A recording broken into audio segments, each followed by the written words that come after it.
ভয়ের রাজনীতি, threat culture, threat syndicate এইসব বিষয়ে অভয়ার ন্যায় বিচারের দাবি নিয়ে আন্দোলনরত ওয়েস্ট বেঙ্গল জুনিয়র ডক্টরস ফ্রন্টের তরফে 4 ডিসেম্বরের প্রেস মিটে কি বলা হয়েছে। প্রত্যেকটা হাসপাতালে, প্রত্যেকটা কলেজ ক্যাম্পাসে এই যে ভয়ের রাজনীতি গড়ে উঠছে, যার আলটিমেট, যার কি বলবো, চূড়ান্ত পরিণতি আমাদের অভয়ের মতো ঘটনা। সেই ঘটনাকে স্ট্রাকচারালি রুখতে গেলে প্রত্যেকটা জায়গায় গণতান্ত্রিক নির্বাচন করতে হবে। সেই জায়গা থেকেই মাননীয় মুখ্যমন্ত্রী লাইভ স্ট্রিমিং এ বলেছিলেন যে 2025 সালের মার্চ মাসে নাকি অন্তত আরটিআই ইলেকশন উনি করবেন না, বলেছিলেন অন্তত ছাত্র সংসদ নির্বাচন হবে।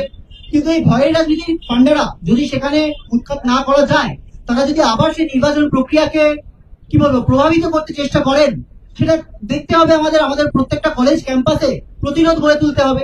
এবং যদি 2025 সালেও এই নির্বাচন না হয়, যদি কথার খেলাপ হয়, তাহলে এটাই বুঝতে হবে যে আসলে সরকার এটাই চায়, যে অলরেডি বোঝা যাচ্ছে যে সরকার কি চাইছেন, স্বাস্থ্যমন্ত্রী কি চাইছেন। স্বাস্থ্যমন্ত্রী চাইছেন অন্তত, বাকি ক্ষেত্রের কথা আমরা জানি না, অন্তত স্বাস্থ্য ক্ষেত্রে মেডিকেল কলেজ হাসপাতালগুলোতে থ্রেট কালচার যাতে বজায় থাকে, এটাই তারা চাইছেন, এটাই পরোক্ষে তারা মদত দিচ্ছেন। প্রত্যেকটা জায়গায় এই যে হাইকোর্টে বিভিন্ন সাসপেনশনের অভাবে, যে সাসপেনশনের অর্ডার, তার বিরুদ্ধে যে পিটিশন ফাইল হচ্ছে, তাতে যে মামলাগুলো চলছে, সেখানে কলেজের প্রিন্সিপালকে রিপ্রেজেন্ট করার জন্য উকিল দেওয়া হচ্ছে না।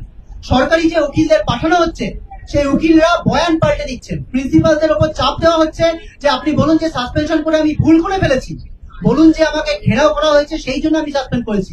এই চাপ প্রত্যক্ষভাবে ওপর থেকে আসছে, আমরা জানি কোথা থেকে আসছে।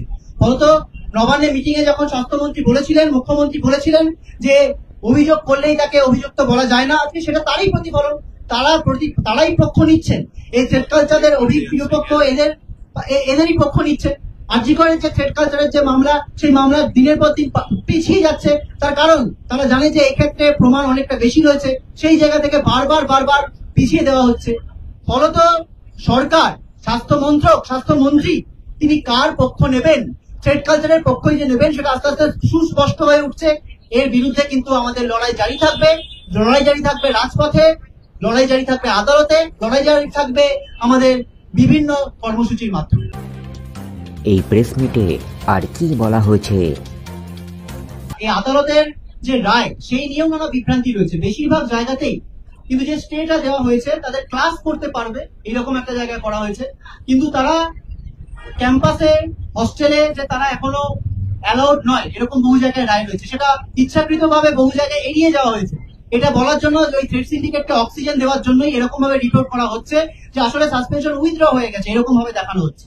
ফলত দেখুন, আমরা বারবার বলছি সময়ের নিয়ম, যে আমরা যে শেষ 4 মাস ধরে যে আন্দোলন রয়েছি, সেই আন্দোলন যেমন একটা পিক মুহূর্ত, একটা রাজপথে কামড়ে থাকার সময় ছিল, ঠিক তেমনি আমরা যখন এখন ডিউটিতে রয়েছি, কাজ করছি, পরীক্ষা দিচ্ছি, তখন একইভাবে আমরা রাজপথ কামড়ে থাকবো, সেটা তো সোজা ব্যাপার নয়।